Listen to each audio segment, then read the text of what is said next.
Everybody keeps asking me, how do you smoke some ribs? So here are ribs 2 ways. Today we made 2 racks of ribs. One we did no wrap, the next one we wrapped. Let's check it out, I'll show you how it's done. Okay, so for this smoking ribs test, we're going to start with 2 racks of St. Louis style cut ribs. The preparation is going to be the same and the smoking temperature is going to be the same throughout this entire cook.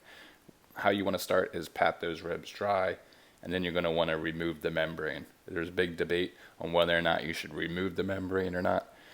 I always do for a few different reasons, but basically by removing the membrane, you'll get a better end product. The ribs are going to taste better. They're not going to be as chewy or rubbery.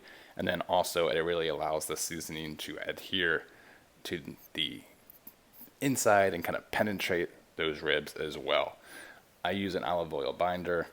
Again, binders can come and go. Some people use them, some people don't. Some people use mustard, some people use olive oil. I prefer olive oil, but that's just a preference. So use whatever binder, or don't use a binder at all, but sprinkle on your rub. Any type of rub will work here. You can even keep it simple, even if you want to just use some salt and pepper. So lather it up with olive oil, sprinkle on your rub, and let those ribs sit out and sweat out for 20-30 minutes prior to your smoking time.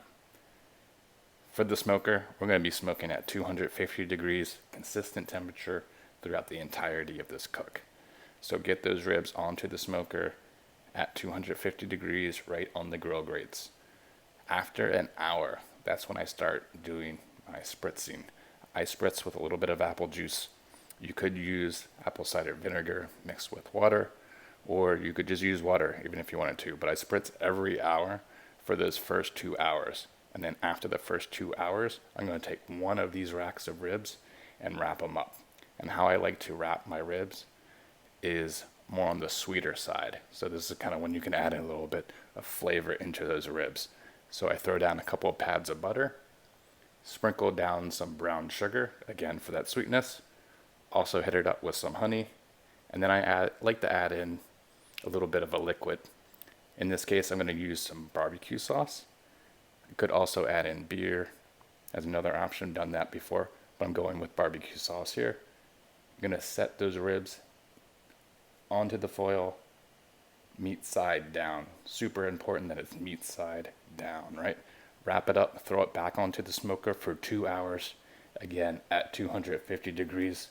After 2 hours, you're going to remove the wrapped ribs and unwrap them, remove them from the foil, flip them meat side up, and put them onto a sheet tray. That way we can brush them with a little bit of more barbecue sauce. These suckers are almost ready. Those bones are about to pop out. They're really protruding out.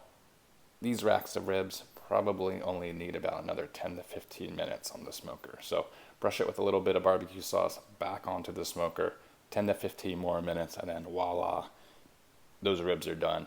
Now for the ribs that we did not wrap at all, they just been in the smoker at 250. I have been spritzing them on the hour every hour for 5 hours. After that point, I was ready to add on a little bit of barbecue sauce. So I brushed on some barbecue sauce and let those suckers rise for about another half hour or so until they were done. I pulled off both racks just around the 200 mark internally. So we kept the consistency for both racks of ribs during the cook.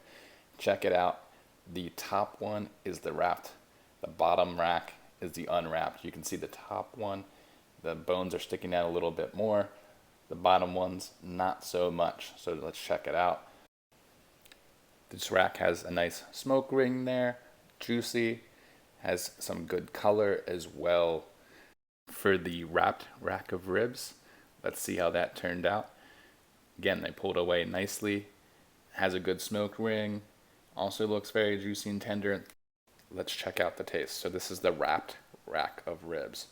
Bit right off the bone, super soft. It was super juicy, tasted delicious. Had to do a bone test. You can see the meat is just pulling right away from that bone. Little effort at all, falls right off. It was great. For the wrapped rack of ribs, looks great. Let's take a bite.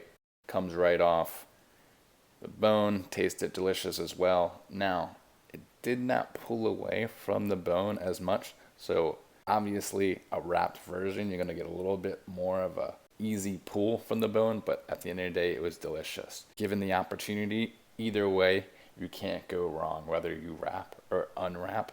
If you're going to wrap, the cooking process is going to be shorter for sure. It's going to speed up. You'll get a little bit more of a pull off the bone type of meat. But if you want to keep things simple, just throw a rack of ribs on the smoker and don't have to think about it. That works as well. Just leave them unwrapped, let them ride at 250 for 5-6 hours, brush on some barbecue sauce at the end. You'll still get a nice rack of ribs. The flavor will be there. It will taste great. You'll get a nice bite off of the bone. They just won't be so fall off the bone. I hope you enjoyed this video. Go out there and smoke some ribs. Please like and subscribe for more.